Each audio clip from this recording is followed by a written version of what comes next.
Hello, my name is Carlos Pino. I'm going to be doing Carnival Cruise Line for my project. It's for MBA 650, Professor Welch. Here's the content that I'm going to be talking about. A little bit of the background and history of Carnival, the corporate social responsibility, the whistleblowing, technology in the workplace, intellectual property, OSHA, and how they tie into Carnival. Some discrimination and sexual harassment that may have happened in Carnival, a little bit of that. Environmental law and responsibility, and what they do and how they affect the environment. Marketing and advertising. And finally, government regulation, and what they have to do to deal with the government in terms of how they put regulations on them, and they force them to do certain things that they might not want to do.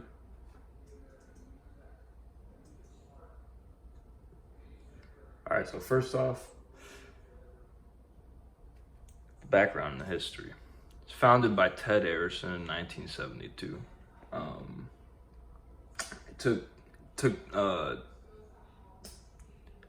It took 22 years for Carnival Cruise Line to turn into Carnival Corporation, as you see, and that wasn't an accident. They built. They weren't the biggest thing, and then they built and they built, and they finally made it there, and we know them today as Carnival. And the company really soared in the 1980s and the 1990s, as in 1987, Carnival made an initial public offering of 20% of its common stock, which the intent of that was to influx the cash flow and have the company expand through the stock market, which is exactly what they did. So over the years, and after they did that in the 90s, they virtually went everywhere. They had a premium operator in the Holland American line, and they had a niche operator in Windstar Cruises, an Alaskan tour operator, luxury brand Seabourn in 1992, Italy-based contemporary brand Costa Cruises. That was Europe's #1 cruise operator in 1997. So they were expanding like a lot in the 90s. So that's when they really made their jump. But today there's many more. There's much more competitors today, like Norwegian and Royal Caribbean, which have come up and become just as popular as Carnival, if not more. But at the end of the day, they're still at the top right now, and they're in the top tier. So they've been providing a good product / service for almost 30 years now. So, or more than 30 years, actually, like 50 years. That's only when Carnival Corporation formed, but before that, they've been around for almost 50 years now. So, all right, we're gonna go to the next point, which is the corporate social responsibility. So they were the highest ranked in the cruise sector by Newsweek on corporate social responsibility. Newsweek holds an independent survey that measures the corporate social responsibility, and among 300 companies that were measured, Carnival was #1 in the cruise sector. They work with people over 700 ports, and they have about 150,000 employees. So I think that they've done a great job, which is my next point. They've done a great job of training their employees and picking employees well, and not picking the wrong people.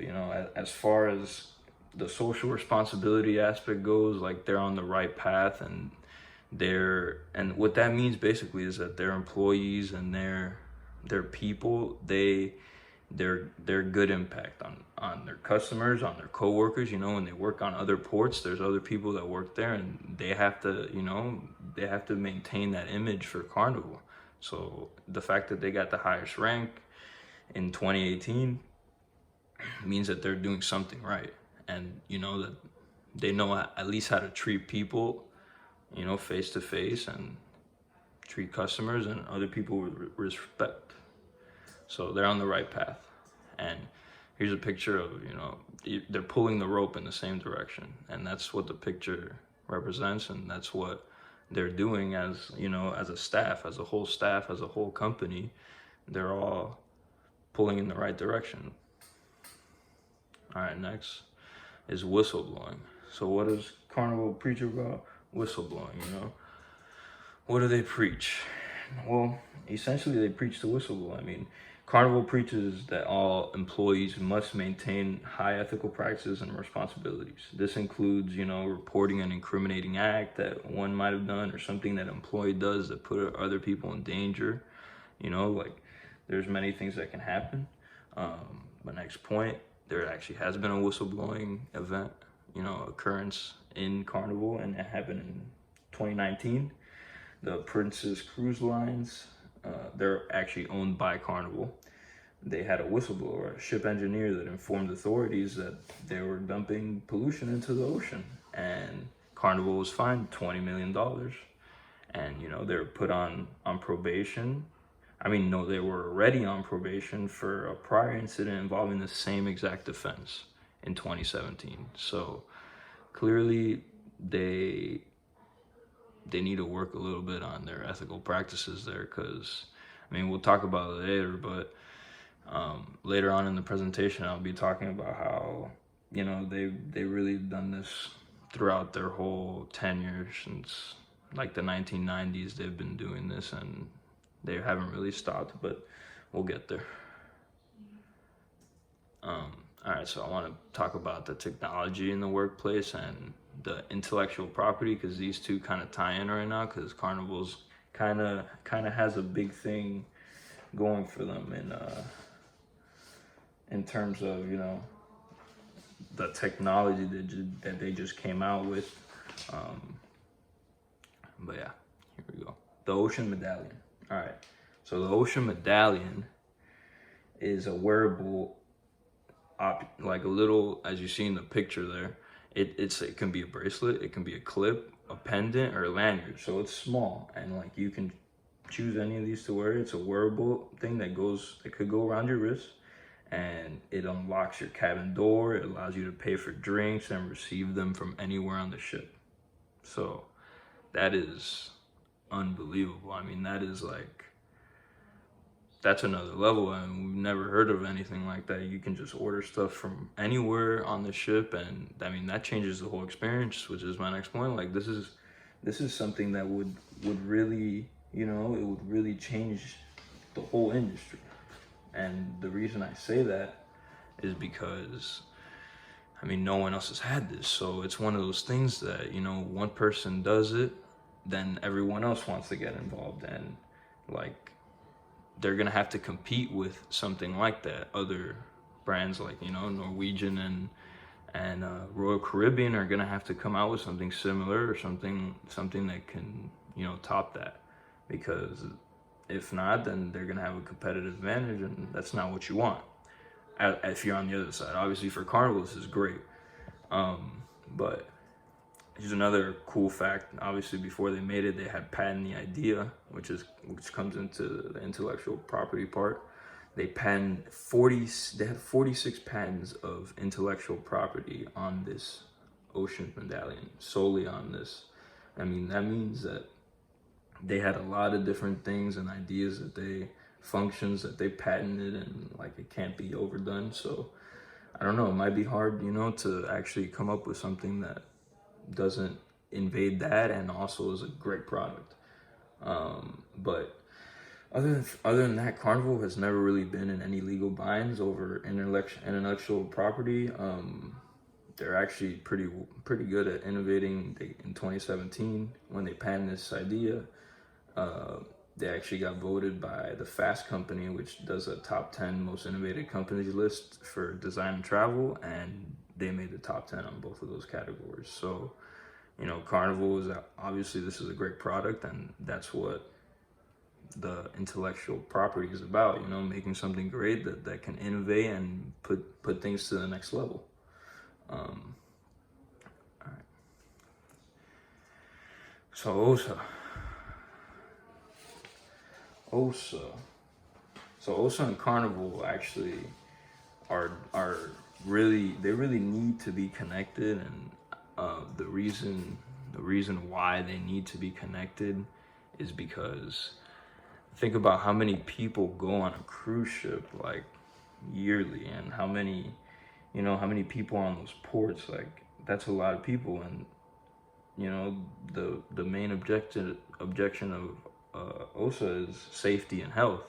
That's what they are, and that's what they need to keep a close supervision on. Things that are places that there are a lot of people, so they're well connected. And OSA's also, they've provided a port regulation for all ports in the U.S. And it's a big part of the workplace for the cruise line. So these regulations, these guidelines, they promote a safer work environment, and less injuries in the workplace, because at the end of the day, some of that is manual labor, like the baggage stuff. You can get hurt carrying bags, stuff like that. And they actually, Carnival has had an incident where they got fined by OSA, and it was an incident with base systems, which is so the OSA cited and fined Bay Systems, a shipyard in Alabama, for an incident in April 2013 in which a windstorm caused the Carnival cruise ship to triumph and break free from its moorings. While in the Bay Mobile, like the shipyard, the employee, John Johnson, was killed in the incident. He got hit by the boat. So obviously, OSA had to make an adjustment here. They had to give their input because they're the people that we look for to guide us to safety, in terms of the workplace and like what we should and shouldn't do. So they had to give out fines, and they also had to make adjustments. So yeah, that's basically the reason why these two are connected and why that's important. So discrimination and sexual harassment regarding Carnival. Their website, their corporate website really enhances and promotes, diversity. They want diversity. That's what they claim, at least. That's what they claim, and I don't know if that's actually true, because never been there, and it's hard to say with some of these things, because you never know, and you never really know until you're there. And the president actually says a quote here that I'm going to read. Diversity is a business imperative. The key to innovation is diversity of thinking. Having people from different backgrounds and different cultural experience who are organized around a common objective are far more likely to create breakthrough innovation than a homogeneous group. That same diversity of thinking is a powerful advantage. And that's straight from the president of Carnival, Arnold W. Donald, that's his name. And there's various organizations on the corporate website that promote the rights within the workplace, and how important it is not to discriminate against anyone. Despite this, Carnival does have a federal lawsuit, and it has to do with, this was 2 years ago, but Cuban Americans, there's a heavy population of them in Miami, and they claim that Carnival was discriminated against Cuba because they refused to port there. They refused to put any type of trips going to Cuba. And having a port in Miami, that obviously it became an issue, because there's many Cuban people in Miami. A large percentage, like most of the people in Miami, are Cuban Americans. So they were upset, and they didn't understand why they couldn't travel back to their country on a cruise, and why Carnival just would not give them that luxury. And the reason why is because there's actually Cuban-born Americans cannot visit the island by sea because of a Cuban law that dates back to the Cold War era. So therefore, Carnival Corp is barred from joining the sailings to the island, and that's a problem. That's not fair. That's discrimination, and they should really lift that, because there's no grounds that really stand on that anymore. That's not, that's the Cold War. That's like the 60s. I mean, come on. I mean, it's been almost 60 years since then. So we got to make an adjustment with that, And also another thing I found was assault was more of an issue than harassment. I didn't really find any cases on sexual harassment, but I did find many on sexual assault. And actually they're the #1 cruise line for sexual assault. Like, they have the most cases. So that's not good as a company. That's not something that you want to be dealing with, but that's where they're at. And yeah, we're gonna get into that a little bit more. Here's the environmental laws and the responsibilities. This one got me pretty upset, to be honest, because Carnival's never been good at maintaining their company with the environment. They have violations dating back to 1993, and they finally got put on probation in like 2016 on a Princess. They got fined 20 million and all this stuff, and they've had countless violations. I mean, like, a lot, and they still they still continue to do the same thing. They have the same response every time. They apologize. We have to hold ourselves to a higher standard. We have to be better. They give all that spiel, and then they turn around and they just do it again. So I don't really understand this, because all the research I did says the same thing, that they pollute the ocean a lot, and that has to be addressed by someone, But the most recent one was a $40 million incident in 2019, which is the whistleblower. They got fined 40 million because they're already on probation, and they did the same thing again, and they actually got caught. So who knows how many times they actually did it before they got caught again. All right, so marketing and advertising.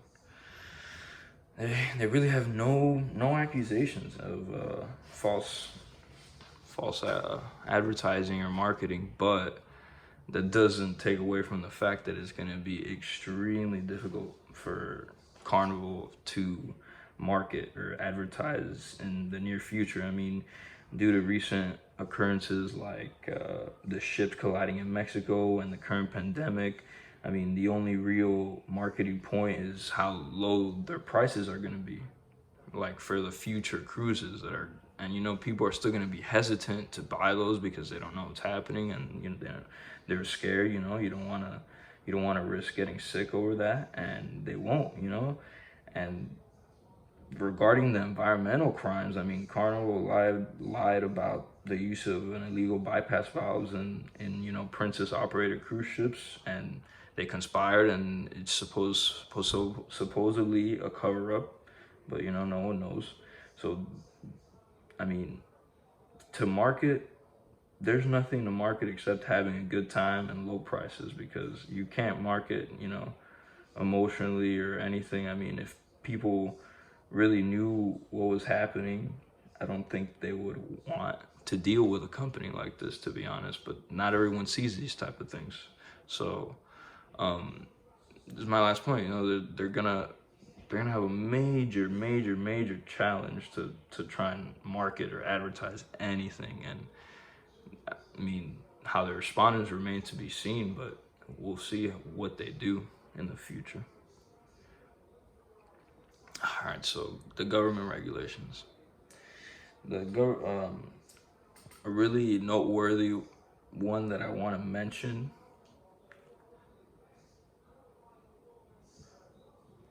don't know what happened. Sorry about that. Sorry about that. Sorry about that.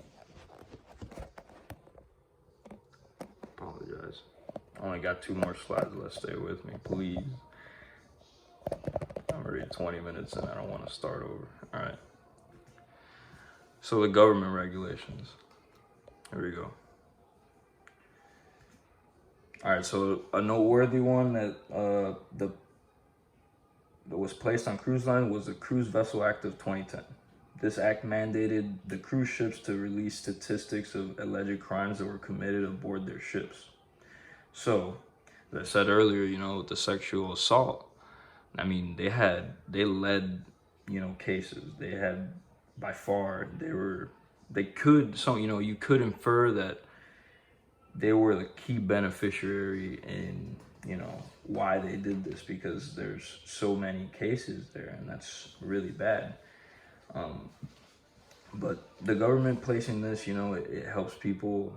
It put, you know, all those statistics on the internet, and people could see them, and people could see what they're getting into. But obviously, you know, Carnival, you know, how do they respond to this? How do they respond? You know, they respond by saying, yeah, you know, Carnival, they released their numbers, and they released their numbers. But on top of that, they note that over 4 million people go on their ships annually. So the chances of you being involved in one of these, like, altercations or any of these, you know, arrests, whatever it is, there's a remote chance of you being involved. And, you know, that may be right, but the fact still stands that they have the most ones out of everyone, and that's not good. You know, as a company, you don't want that burden on you. You don't want that title.